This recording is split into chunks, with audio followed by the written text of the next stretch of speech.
سامعین محترم، ایک شخص نبی کریم صلی اللہ علیہ وسلم کی خدمت میں حاضر ہوتا ہے، عرض کرتا ہے کہ یا رسول اللہ صلی اللہ علیہ وسلم، میں بہت بڑا گناہ گار ہوں، میں چاہتا ہوں اگر میں اسلام قبول کر لوں، کلمہ پڑھ لوں، کیا میرے پچھلے گناہ معاف ہو جائیں گے؟ حضور صلی اللہ علیہ وسلم نے فرمایا کہ ہاں معاف ہو جائیں گے۔ نہیں آقا، اگر کوئی بڑا گناہ کیا ہو وہ بھی معاف ہو جائے گا؟ آپ صلی اللہ علیہ وسلم نے فرمایا کہ وہ بھی معاف ہو جائے گا۔ عرض کرتا ہے نہیں آقا، اگر کوئی سخت گناہ کیا ہو کیا وہ بھی معاف ہو جائے گا؟ کہنے لگا کہ جو بہت بڑا گناہ ہے، مجھے بھولتا بھی نہیں۔ آپ نے فرمایا وہ بھی گناہ معاف ہو جائے گا۔ نبی کریم صلی اللہ علیہ وسلم نے ارشاد فرمایا کہ ایسا کون سا جرم ہے، ایسا کون سا گناہ ہے جو تجھے بھولتا نہیں؟ تو اس نے اپنا واقعہ سنایا۔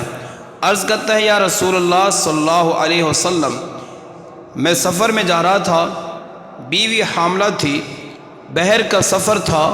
آج کل بھی لوگ جاتے ہیں، سالہ سال تک واپس نہیں آتے۔ اس وقت تو ویسے بھی پیدل کے سفر ہوتے تھے، لمبے لمبے سفر ہوتے تھے۔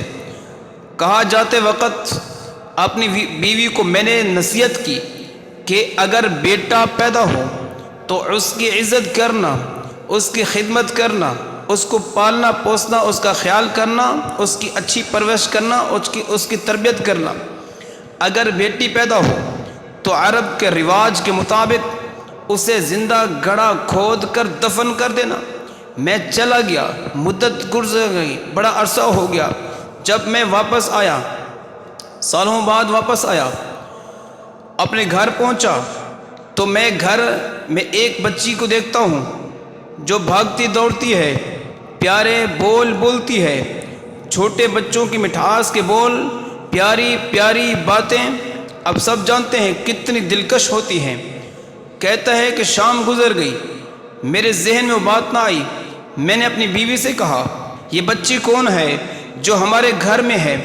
دن تو گزرا، رات جب ہوئی تو اس نے مجھے کہا کہ اگر تو ناراض نہ ہو تو تجھے ایک بات کہوں۔ میں نے کہا میں غصہ نہیں ہوتا۔ اس کی بیوی نے کہا جب آپ گئے تھے تو میں حاملہ تھی، آپ نے نصیحت کی تھی کہ بیٹا ہو تو اس کا خیال کرنا، اس کی پرورش کرنا، اس کی دیکھ بھال کرنا، اور اگر بیٹی ہو تو اسے قتل کر دینا۔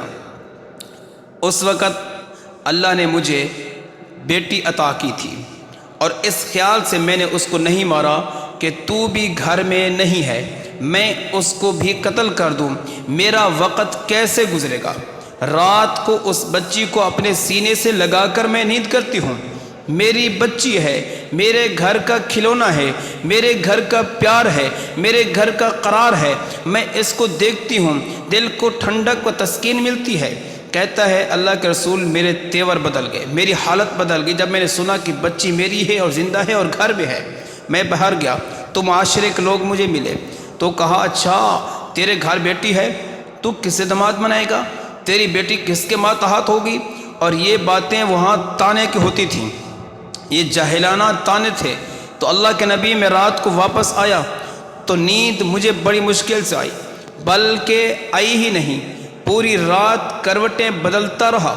آخر کار میں ایک رسی اور ایک کدال لے کر میں ایک جگہ پر جا کر رکھ کر آیا، اور صبح میں نے اپنی بیوی سے کہا کہ بچی کو نہلا دھولا تیار کر، میں اس کو اس کے ماموں کے گھر لے جاتا ہوں، ننہال لے کر جاتا ہوں، رشتہ داروں سے ملاتا ہوں، اور میں اس کے ساتھ جاتا ہوں۔ توجہ کرنا، کہتا ہے کہ اللہ کے محبوب، میں نے بچی کو تیار کرایا، بچی کو لے کر چلا، جنگل میں کھڑا کر دیا۔ سورج نکلا ہوا تھا، گرمی کی تپش تھی، دھوپ تھی۔ مکہ کی گرمی ویسے بہت مشہور ہے۔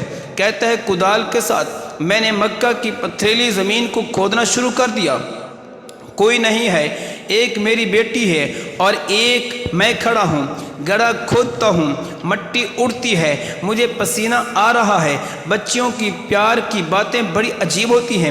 بچی نے اپنا دوپٹہ اتار کے مجھے ایسے قریب کر کے پنکھا کرنا شروع کر دیا۔ کہنے لگی ابا جان، آپ کو تکلیف ہو رہی ہے، آپ گڑھا کھود رہے ہیں، آپ کو پسینہ آ رہا ہے، میں آپ کو پنکھا کروں۔ کہنے لگا اللہ کے محبوب صلی اللہ علیہ وسلم مجھے ترس نہ آیا کہ جس بیٹی کے لیے معصوم کے لیے میں گڑھا کھود رہا ہوں اور وہ میرے لیے اتنا سوچ رہی ہے کہ وہ مجھے پنکھا کر رہی ہے اور مٹی میرے منہ اور چہرے پر پڑتی ہے۔ وہ معصوم بچی مجھے پکڑ کر کہتی ہے ابا جان آپ کے چہرے پہ مٹی ہے میں جھاڑ دوں؟ اللہ کے محبوب پھر بھی مجھے ترس نہ آیا۔ جب میں نے گڑھا کھود لیا تو مجھے ظلم ستم کی کیفیت یہ تھی، جہالت کا مجھ پر بھوت سوار تھا کہ مجھے اس معصوم بچی کا خیال نہ آیا۔ میں نے اسے سر کے بالوں سے پکڑ کر کھینچا، اٹھا کر اسے گڑھے میں پھینکا۔ بچی جب نیچے گری یقیناً اسے چوٹ لگی ہوگی۔ اس نے اوپر دیکھ کر یوں کہا ابا جان خیال کر میں تو تیری بیٹی ہوں، ابو مجھے اسے جنگل میں تنہا چھوڑ دے، میں جنگل میں رہوں گی لیکن مجھے اپنے ہاتھ سے مت مار، مجھے جنگل کے درندے کھا جائیں گے، باپ بن کر اپنے ہاتھوں سے مجھے دفن نہ کر۔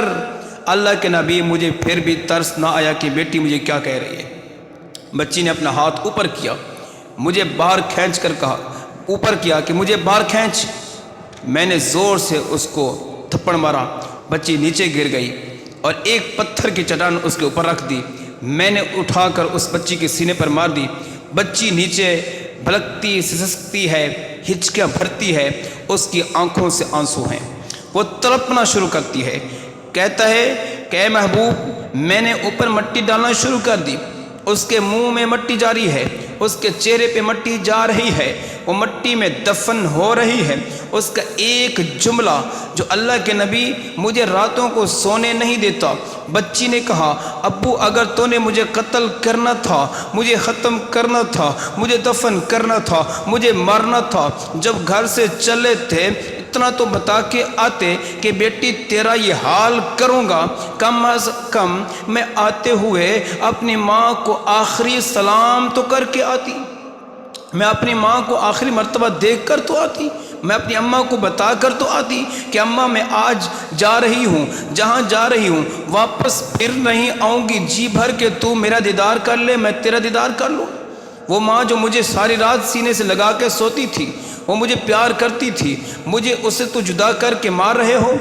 کہتا ہے اللہ کے محبوب میرے دل میں ترس نہ آیا، مجھے رحم نہ آیا۔ بچی بولتی رہی، زبان چپ ہو گئی، میں نے مٹی ڈال کر اسے دفن کر دیا، لیکن اب جب میں سوچتا ہوں وہ ہچکیاں میرے کانوں میں محسوس ہوتی ہیں، اس کی آواز مجھے سنائی دیتی ہے، اس معصوم بچی کی امی اور ابو کی صدائیں اللہ کے محبوب مجھے بے چین کرتی ہیں۔